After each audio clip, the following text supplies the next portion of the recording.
Bringing autonomy to agriculture is about a whole lot more than just replacing a few tractor drivers. And nobody is better at articulating the impact of this technology than Burro's Charlie Andersen. I think we're seeing a shift in value from labor to capital. Said another way, I think we're at a point in time where capital can own labor in the form of robots. And that is such a powerful and transformational shift. But that doesn't mean robotics is just some gold mine waiting for founders to show up. Charlie has learned a lot growing Burro over these past 8 years and remains very bullish on where this sector is headed. Robotics today, to me, feels like Mount Everest in 1952 or PCs in 1978. Like, there's a lot of people that have died trying, but it's big and it's there and it's going to be massive. But today's episode isn't just about creating robots for agriculture. It's about being customer obsessed and finding strategic ways to build a lasting business. To go broad in mass market, you really have to sell through dealers. I don't see another way. 17,000 dealers across the US and Canada. There's no way to replicate that access without selling through that dealer channel. A bit of a deep dive into autonomy in agriculture with Burro's Charlie Andersen on today's Future of Agriculture podcast. Hello, fellow Ag Nerd. Thank you so much for joining me for another episode of the Future of Agriculture. My name is Tim Hammerich, and every week you and I get to hear from the founders, farmers, innovators, and investors, the people shaping the future of the ag industry. I am really excited to share today's episode with you. Charlie Andersen is one of the most impressive and intelligent founders that I've had the chance to speak with in ag tech. I can remember being blown away with him when he was part of our Ag Robotics Roundtable, which became episode 271 of this podcast clear back in 2021. Charlie co-founded Burro in 2017, and today they have over 600 systems running in the field, which makes them arguably the largest fleet of mobile robots running in an outdoor agricultural setting today. If you've never seen a Burro before, you might picture it like Wall-E, he likes to liken it to, or sort of a flatbed cart, for lack of a better term. They are 5 horsepower up to 20 horsepower autonomous vehicles that can go up to 6.5 miles an hour in speed. They can tow, haul things, mow, spray, and patrol all autonomously. They can even be used with a docking station to recharge themselves and run continuously. They're extremely cool and uniquely designed to augment human labor rather than trying to fully replace it in most cases. And like I said, Charlie is just an impressive guy to talk to about ag tech and business in general. He grew up on a working fruit and vegetable farm and says he has been obsessed with machinery since he was a kid. He went on to get an MBA from Harvard Business School and founded Burro after working for CNH, where he worked on special projects across sales, marketing, manufacturing, distribution, and autonomy mergers and acquisitions. I'm going to drop you into the conversation here where Charlie's talking about the current state of ag robotics here in 2025. So enjoy this, one of my favorite conversations of the year with Charlie Andersen of Burro.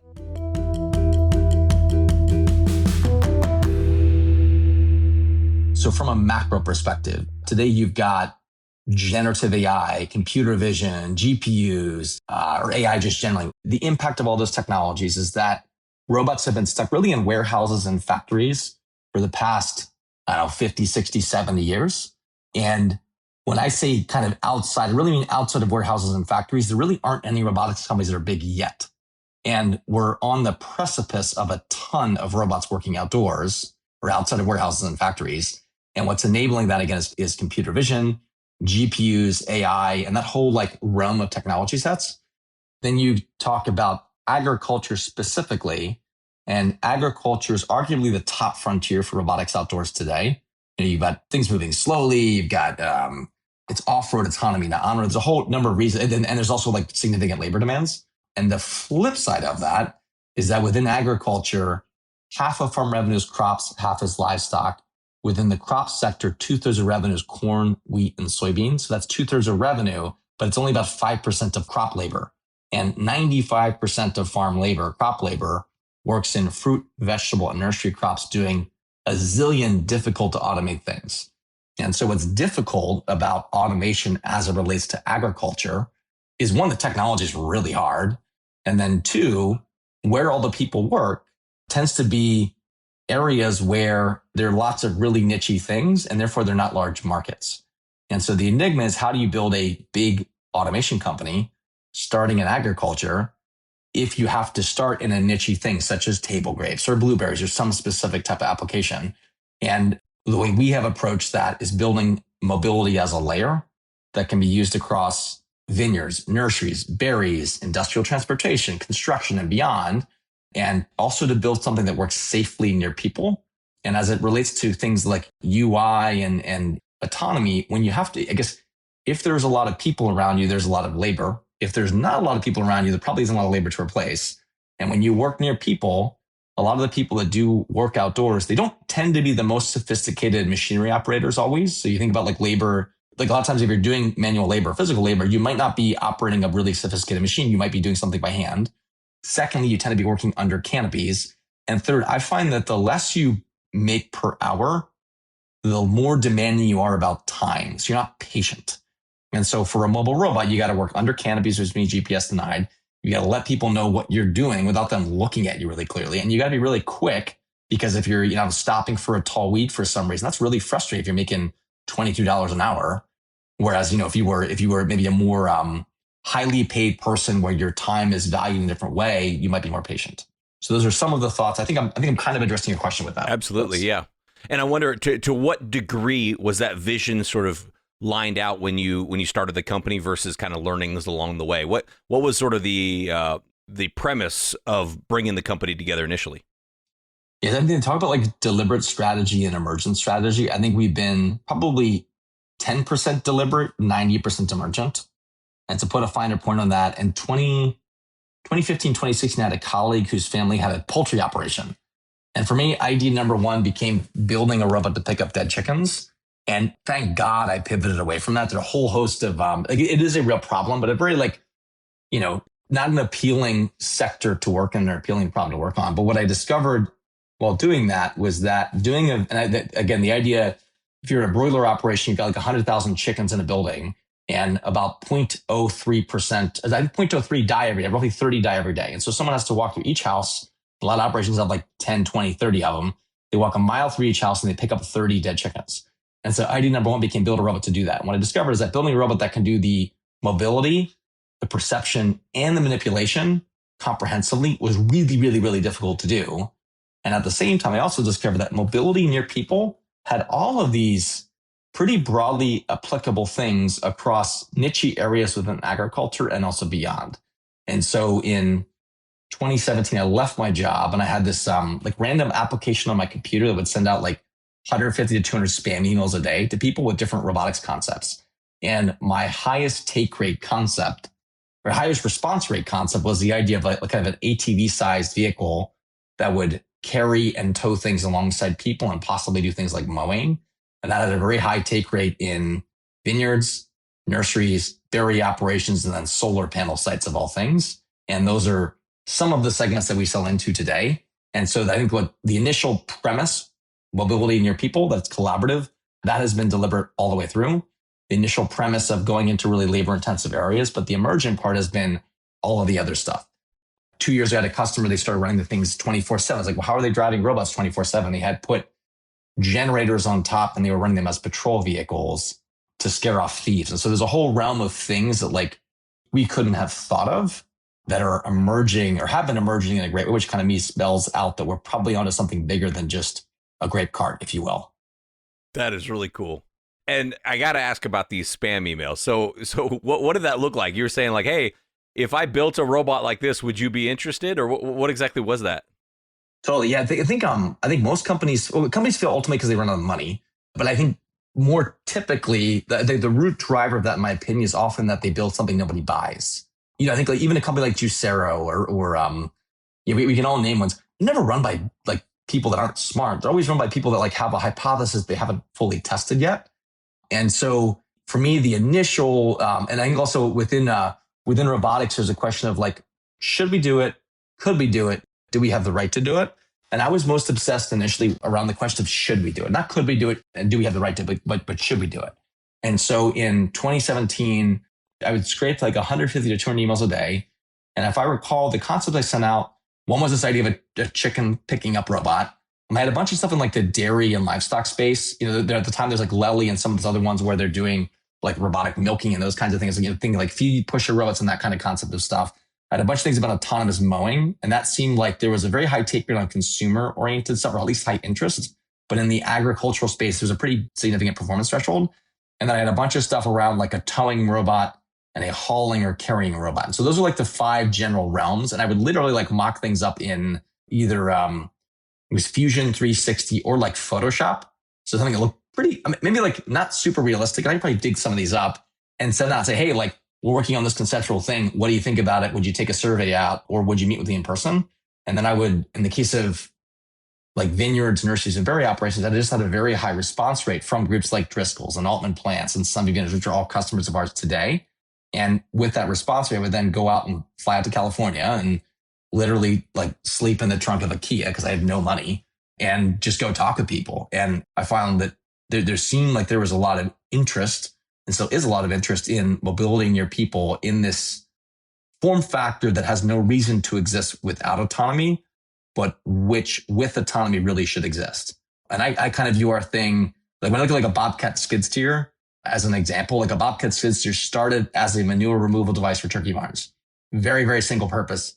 But they also started as things like hydrostatic transmissions were coming out and good hydraulics were coming out. And so as that technology emerged, there became a reason for a vehicle of that size that could be a multi-purpose tool carrying platform. And I think that our vehicle has no reason to, like a people to pallet or small tractor scale ground vehicle that drives safely near people has no reason to exist without autonomy.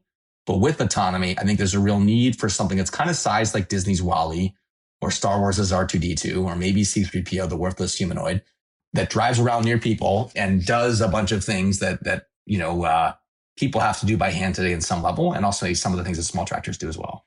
Yeah, no, that's incredible. I don't want to dwell too much on this part, but I'm curious, were there any runner-ups or close runner-ups on your take rate for those emails? I would say the concept of a livestock-oriented robot around poultry was arguably actually a higher take rate in terms of interest in the agricultural community, but a horrible take rate on the investor community. I think sometimes you listen to a customer or you listen to a small market and you can have a very high take rate on that, but that small market or customer specifically might not get you to where you want to go. I think at the time, again, mowing had a very high interest level, like autonomous mowing and autonomous spraying type things, which I think you do today, but they also were so difficult to do at the time. And there were some companies at the time, I think this would have predated Gus, but there were some companies at the time that were working on concepts in that area. And so I was a little bit like spooked by it. And also I grew up on an organic vegetable farm. So I kind of grew up like not around spraying stuff. So I just don't really speak the language well enough to like know what I'm talking about candidly. Right. Well, I'd love to hear more of your learnings about kind of mobility around employees, specifically in farm labor. You know, as you reflect on the past, 8 or so years you've been at this, you know, what have you learned about kind of building autonomy to work alongside employees? Yeah, totally. Well, first one's a really basic one. If you're in the field in like a nursery or a vineyard or a berry operation in the US and you don't speak Spanish, you cannot talk with anybody using your vehicle. And that seems so basic, but like initially I didn't really understand that. And so in 2019 into 2020, we hired a Spanish speaking group of customer success folks who are unbelievably awesome and have enabled us to move so much quicker than we otherwise would. So just like from the first premises, I think if you're working around people, you better speak their language and really understand kind of what makes them tick and what they don't like. A second set of findings around working alongside people, I think that like I cannot overemphasize the need for speed. I think a lot of roboticists talk in meters per second, not miles per hour. It's a little hard to go back and forth between the two, but like a human being walks at 2 meters per second, something like 2.5 if they're booking it. And there's this real tendency within robotics. Like everything gets a lot easier the slower you go, but it also gets a lot more frustrating for an end user. And so I think what we found is there's this balancing act of going at a speed that is safe, but not frustrating. And a third and related thing, first off, like in robotics, it's so interdisciplinary that the butterfly effect exists kind of everywhere. So, imagining 2020, we started going into the field in California a ton. We initially launched robots into Coachella, California. So think it's like 120 degrees at midday. And we launched robots with a cooling system that was not very good. And so the impact of that is that you're running in the field and your robot is having to do a lot of thinking and it's having to go quickly. And as it's doing a lot of thinking and going quickly, the CPU and GPU start to overheat. As the CPU and GPU start overheating, it starts reacting more slowly with respect to obstacles occurring, therefore starts bumping into stuff. And at that point in time, I think we were walking with the vehicles. We had a very high fault rate. We knew it. So there's nothing like dangerous per se in that, but it just was a pattern of behavior. I think what we discovered is that when you're working near people, if you make any mistake, if people start noticing it, their trust immediately goes away and you're kind of toast. You got to be something people can bank on or trust in. And as a corollary to that, I mean, if you think about some of the larger groups like Deere, like Cat, like, Bobcat, CNH, and others, I think for those types of companies, they have benefits and then they have downsides. The benefit they have is they're not working, their vehicles don't inherently work near people. So arguably they can have some more latitude to do exclusion zones and those types of things. The downside is that if you're working on something that's really, really large, you tend to be moving more quickly. And therefore, if you make any mistake whatsoever, you can do a ton of damage. And so I think in our case, we found us that by working near people, we can't make false negative mistakes. You can't run into things, but you can make false positive mistakes, meaning you stop for something you shouldn't stop for. And so what that means is that we're small enough that we can make those types of mistakes safely near people as long as we are safe in doing so. And if you make mistakes, I found that tends to be how you learn the fastest. So make a mistake, analyze the mistake, learn and move on. And at this point, every 2 to 4 weeks, we have a new software release that pushes that across the fleet.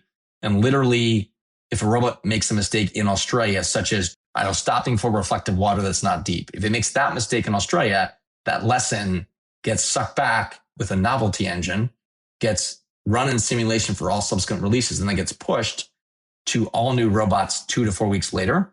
And so there's kind of this rapid feedback loop that we created around making mistakes and learning from them and then iterating quickly to improve every day.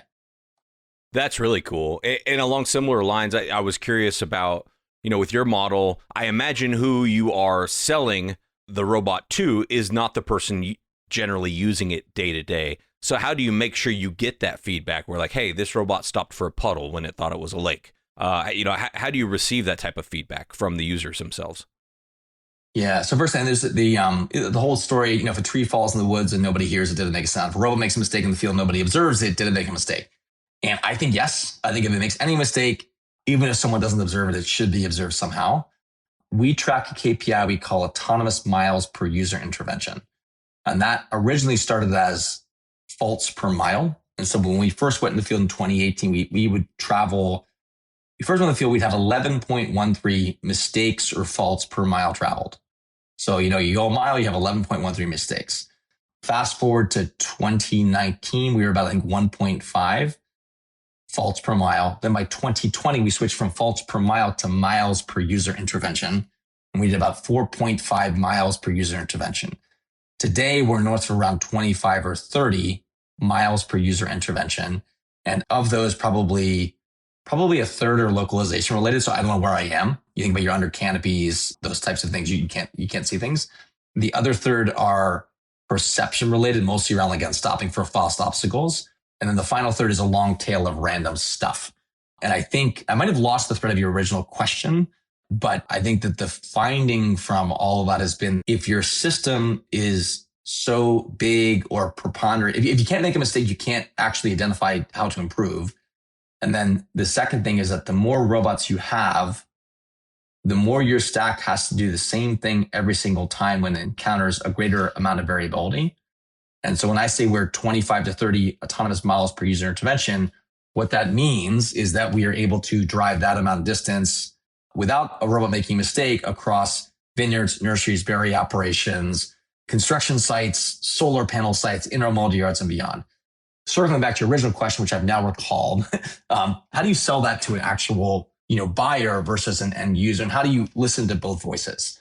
I think that we have found that frequently the buyer of our product is somebody that frequently is working in air conditioning, frequently is, kind of a CFO, COO, CEO type person, right? In some parlance.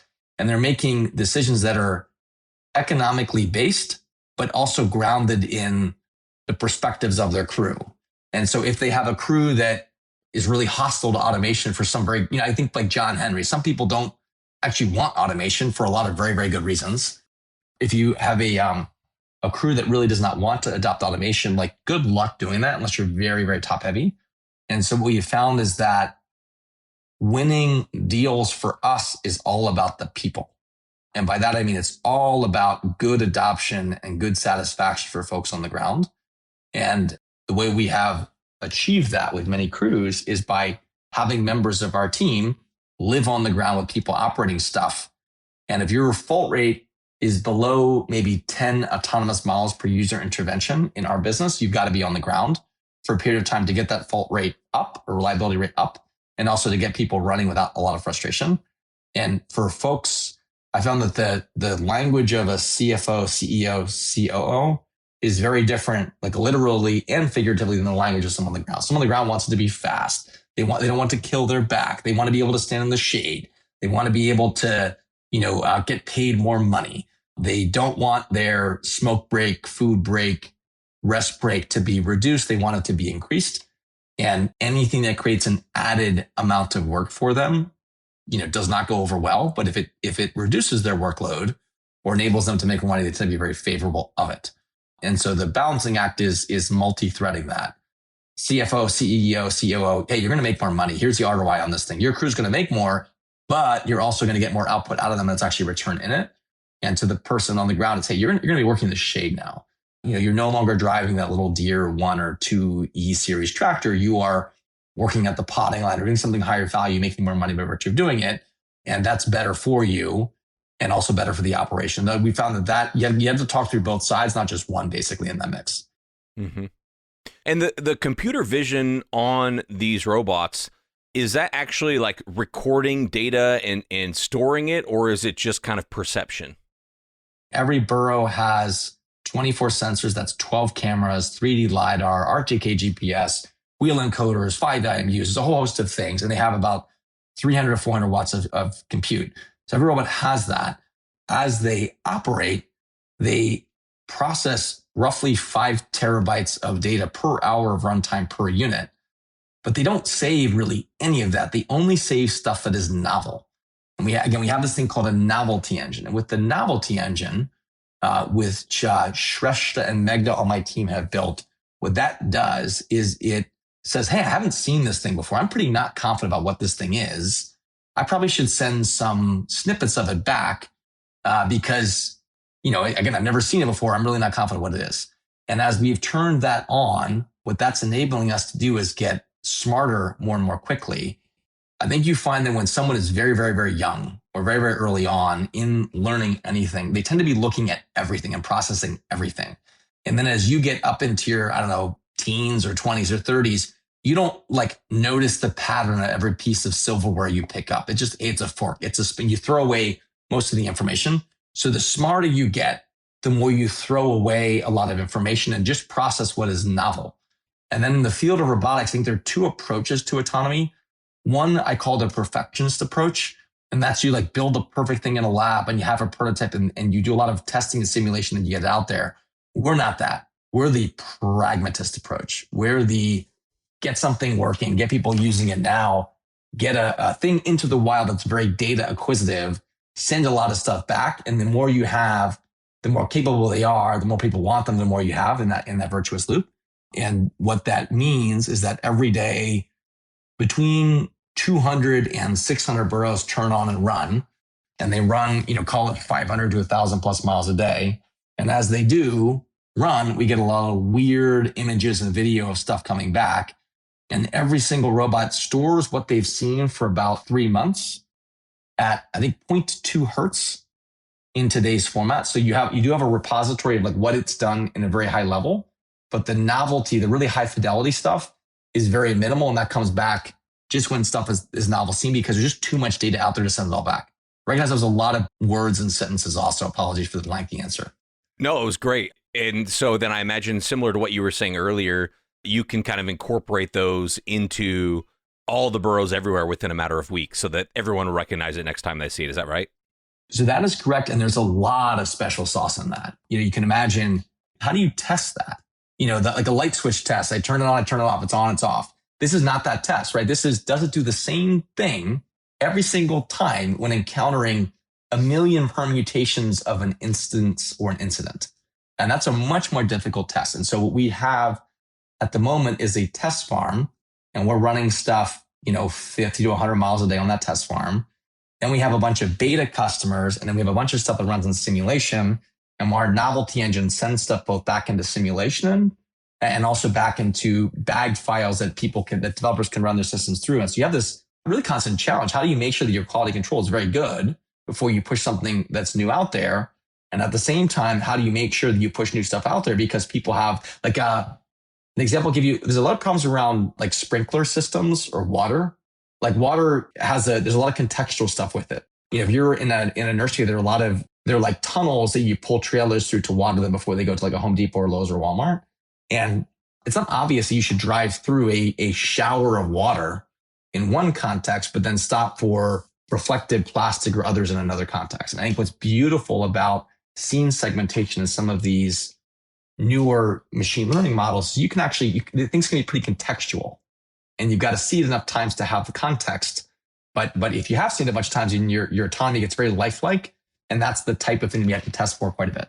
Is that the kind of just the broader industry of machine learning advancing, or is this kind of proprietary because you have had so many units out in so many contexts that, Burro has learned this and you have this information now? You're asking, maybe asking actually a pretty deep question in a way, like how much of the world do you have to see before you can drive safely through it? I think that there are two very different schools of thought on this. One would be a company, someone like a Field AI, where they've been, I think, raising capital at tremendous valuations and have a relatively small number of systems running, but they have something they call field foundation models. And those are effectively, they're a end-to-end machine learning model that controls almost everything a vehicle is doing, that has been trained on a relatively small set of data and is presumed to be able to explore many areas with that data set. We have really struggled to achieve that level of performance without training models within the real world, because there are a lot of nuanced behaviors that people really seem to want. And so I think that, like, my impression is that for the foreseeable future, I think that at least within these outdoor areas within agriculture, you're going to need to see the world before you know how to drive in it. And we have, again, 600 robots running, a high reliability rate that's getting better and better, and a really good virtuous feedback loop. And I think it's going to be very difficult for somebody to come into these spaces without having a similar number of systems running. And then just from a metrics perspective, Burro's autonomy as of today has seen 850,000 autonomous hours of operation. So that's like a 110-year-old human being, roughly. How do you recreate 110 years of driving without doing 110 years of driving? And I am of the opinion that you have to do those 110 years of driving. You can't skip that step. And as a corollary to that, it's said about some of the large language models that the fossil fuel of them is all of humanity's knowledge being on the internet. That all of humanity's knowledge on the internet is mostly your higher level, it's poetry, it's music, it's video, it's writing, it's a lot of higher level stuff. The reptilian portion of your brain, how do you move through the real world? That data set, especially the physicality of it, that doesn't exist online.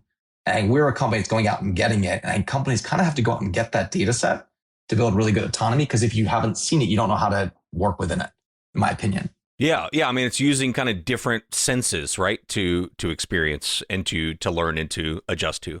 Yep. And there's this thing called Moravec's paradox. It's like a famous roboticist, I think in the 1970s or 1980s. And again, it's the notion that the reptilian portion of your brain is the most evolved portion. Therefore, you actually think about it the least. Like, I don't know, if I drive to work, I'm not thinking about where I am. It's almost like it's lower level cognition in a way. And the corollary to that is that the higher level of cognition that we have, again, writing, poetry, et cetera, that is a less evolved portion. Therefore, we think about that quite a bit. And the follow-on sort of logic from that is it's actually a lot more difficult to get a robot to move across the room than it is to get a robot to play chess. That's not really obvious, but it's a lot more difficult to move through the world physically than it is to recreate, again, poetry, writing, playing chess, etc. And from that, we can, as someone who at a liberal arts college and arguably learned to write, I can go cry about my writing capabilities no longer be as good as a large language model, or I can work on making a robot drive through the real world, which is still a really, really hard thing. And I think that large language models, as they meet a physical data set, that's when stuff gets really interesting, in my opinion. Like, I think in the not so distant future, you're going to have robots you can talk to that are like a trusted coworker. Disney's WALL-E and Star Wars' R2-D2 do in the real world. And that's kind of what we're trying to build. I think that future is going to be kind of wild and wildly cool, in my opinion. Wildly cool. Yes, very cool. And I wanted to talk to you kind of about sort of the state of ag robotics. I think all of ag tech right now is experiencing what I think all of tech right now is experiencing, which is, less money out there as far as venture capital goes, and maybe, some challenges with getting new ideas off the ground. I'd be curious just to kind of get from a high level your take on the current sort of industry of ag robotics. Yeah, so I certainly can touch on, touch on robotics specifically, then maybe ag tech robotics specifically. So in my view, I think we're seeing a shift in value from labor to capital. Said in the way, I think we're at a point in time where capital can own labor in the form of robots. And that is such a powerful and transformational shift. And then robotics today, to me, feels like Mount Everest in 1952 or PCs in 1978. Like, there's a lot of people that have died trying, but it's big and it's there and it's going to be massive. And I find it very hard to imagine a world 10 years into the future where robots are not everywhere across tons of areas of our life, in agriculture, construction, intermodal depot yards, on road and beyond. And in that world, I think that there is a tremendous amount of opportunity today for investors to make thoughtful plays in the automation space. Then we kind of record scratch that whole segue into ag tech robotics. And I think that agriculture is one of the top frontiers for robotics today, unequivocally. It's also a field where there's been a tremendous amount of interest, but very little on the selling side. And when I think about who's selling, there's the adage like sales solve all problems. I think in robotics, there are some distinct ceilings and there are also some distinctly different plays. ag tech robotics. I think in ag tech robotics, there are a number of companies that have gotten to the relatively low number of units, but high revenue values by selling very high value things that are very single purpose. And I put, groups like carbon robotics, eco robotics, even ones like 4AG, it's like the mushroom harvesting. Forage. Those are relatively small unit counts, but they are able to get to, $10 million plus in revenue, or in carbon and eco, 70, 80, 90, $100 million in revenue by virtue of selling 500,000 to $1.5 or $2 million systems to a relatively small number of people. And again, I think those are epic plays that are starting to prove, hey, there are some good businesses to be built here.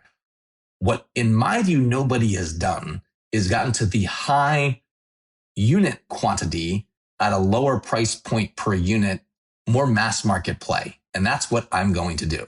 And when I think about Burro, I kind of riff on this a fair amount, but there's Deere. Think about great brands that do work outdoors. There's Deere, there's Cat, there's Bobcat, there's Toro. Deere is ag and construction and forestry. Cat is construction and forestry and mining only. They're not in ag at all. Toro is mostly commercial type stuff. And Bobcat is the most universal tool carrying platform there is. But they're four great animal brands for work outdoors. And I think that there needs to be an autonomy animal brand, which I hope is Burro, and certainly have everything bet on being Burro. And as it relates to investors and ag tech robotics and then robotics more generally, I think that ag tech robotics is a sea of things not working.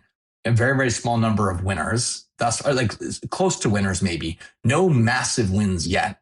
And robotics more generally is actually a relatively similar story. You've got, Kiva Systems, I think in 2012 that exited to Amazon.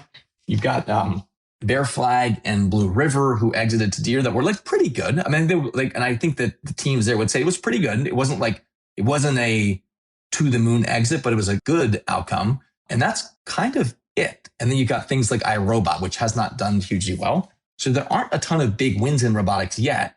And then you've got things like the humanoid progression taking place today and groups like, Field AI and others. I think there's a ton of interest in robotics. I think there's a general feeling that 10 years from now, everything will be different. And there's also a real uncertainty for investors around how do I put capital to work that is efficient and actually yields like a sellable product. And I would argue that nobody has done the mass market robotics play yet. And we're doing about 25 to 30 systems a month, and I think are well on our way to doing it. And in the robotics sector, I think what that means is that there's tons of interest, a fair amount of euphoria when things seem really interesting. And then on the other side of that euphoria, there's we haven't seen anything win yet. Therefore, how do you put capital to work? Putting that aside, then you got ag tech generally. I think ag tech generally and clean tech generally is certainly down. Like it just is. But I think that robotics sits on some sides of that. It's not just an ag thing in my view. Right. And it's an interesting observation you made. I know you mentioned it last week when we were talking at Fear USA that, the brands that we think of in agriculture as ag equipment brands actually have ag, but also have construction or mining or some other industrial component to them. And you kind of alluded to the fact that was likely strategic. And I'm curious for you all, how do you decide when to stay really, really focused and when to kind of broaden and be more strategic as those bigger players have done? Yeah. Well, so I think the first thing, I'm going to make this needlessly complicated, but I don't know how further to make the point. This is great. Keep going. So I think vertical companies that do very single purpose things, again, like carbon robotics, eco robotics, and those are fantastic companies. I think they've been able to get to market because they have a very focused customer base that has one job to be done, but it's a very, very high value job to be done. Therefore, you can sell a high value system. Then you've got, how do you go broad and more mass market? To go broad and mass market, you really have to sell through dealers. I don't see another way. Like, yes, if you're Tesla, the one you're selling something that's mass market consumer, yes, you can set up your own dealer network. But there are 17,000 dealers across the US and Canada that sell agriculture, forestry, construction equipment, and kind of commercial landscaping stuff. There's no way to replicate that access without selling through that dealer channel. If you're selling through a dealer, what is a dealer's job to be done versus a customer's job to be done? And what I've found is that a dealer's job to be done is to carry one thing that is not a one-trick pony, but actually one thing that can do a couple very high volume jobs to be done, such that that one thing can be sold into multiple end markets. And so in my view, what John Deere and Kubota and CNH and Cat and others have done is they built a line of products or a brand that a dealer can carry that appeals to agriculture, construction, mining, forestry, consumer, and a couple other areas. And the reason they do that is that if you don't do that, then a group in an area can't carry enough of a product to actually make money off of it, and therefore doesn't actually have the ability to bring it to market. And related to that, I think I was at CNH in 2014, 2015, 2016, 2017. There's a period of time where if corn goes to $3 or $4 a bushel, you're sitting there and be like, oh man, combine sales go from 10 or 12,000 units to 2. And the beauty of agriculture, it has no correlation whatsoever with the stock market for the most part. The downside of it is a very boom bust cycle. And I think that it's imperative to grow and to be sold through a dealer network or just sold through dealers in a mass market way. You gotta have a thing that does enough jobs such that it's not locked into one segment only, so that you're not riding the roller coaster of that one segment and therefore knocked out of business effectively. And in our case, we're in nurseries, we're in vineyards, we're in berry operations, we're in solar panel sites, we're in intermodal depot yards of all things, we're in security uses. So we have these 6 things that our product does very well, and it's all one product. Although they're admittedly sometimes add-ons, I think that's key to the approach, is being a autonomy company, starting in agriculture, building something that's more mass market, as opposed to an ag tech robotics company building a one-trick pony. Right. That makes a lot of sense. Well, I'm sure we'll have at least one listener out there that is an aspiring robotics entrepreneur that's working on something on the farm or in their garage. What would be your top advice to that person? Customer obsession. Just live in the field, be product obsessed and customer obsessed. And there will be periods of time where being those two things will likely drive your team nuts, and you just have to do it. we've really struggled culturally at times as a team. I saw this at CNH and others too. Like, I think Kubota's management philosophy number 2, it's the field is like a mirror that reflects yourself. Listen closely to voices in the field. I think there's a lot of truth to that. You got to go live it. Deere says boots on the ground, eyes on the horizon. You got to go be on the ground. You got to look at how the customer's seeing stuff. And I think I've found that, especially as a company gets bigger, you can sometimes be sitting in air conditioning, think, oh, this is a great idea. And I don't want to, bother someone on my team. And I think that sometimes I think it's imperative to go out and talk with customers, walk a mile in their shoes, live with the product, use the product. And if you remain kind of obsessed with that, obsessed with the customer, obsessed with their product and user experience, I think that's the key to winning longer term. Although it can at times be harder in the moment, because it sometimes means you've got to say to members of your team, hey, like, this thing's not good enough. This thing they're not going to like. And that's not always the most fun. And I think that when you read about, like great technology, great product people, maybe this is a dubious, like Elon Musk, Steve Jobs, they're not necessarily loved in the moment, but they build great product. And I think that this space has some similar, be product and customer obsessed, because that's really the only way to build like a beautiful thing, in my opinion. Man, Charlie, this has been so good. Thank you so much for taking the time. That's going to be a great note to end on, but I do want to ask you, is there anything else you want to either add or emphasize before we wrap up? The only other emphasize, we have about like 20 or so dealers today, probably like 40 locations, and we are definitely signing up dealers. So if anybody wants to carry the Autonomy animal brand for work outdoors, hit us up, Burro.ai, and then we're always hiring and we're always growing. And if people are interested in investing at the intersection of capital and labor meets work outdoors, always happy to chat as well. So good. Thank you very much. I really do appreciate it. Awesome. Thank you. Well, what a great episode. We're going to end it right there. Thank you very much to Charlie Andersen for being on the show. Highly encourage you all to go check out their website. They've got some great videos of the Burro in action. You can go look at that at burro.ai. It's just burro.ai, and learn what they're doing over there. Some really, really cool applications for autonomy in agriculture. Headed into the end of the year here, we still have a handful of great episodes coming your way, and would love your suggestions for 2026. Always open to it. Find me on X or on LinkedIn, or email tim@aggrad.com. Always love to hear from listeners of the show. With that, thank you so much for your time and your attention. I don't take it lightly. I'll be back next week with another story of ag innovation.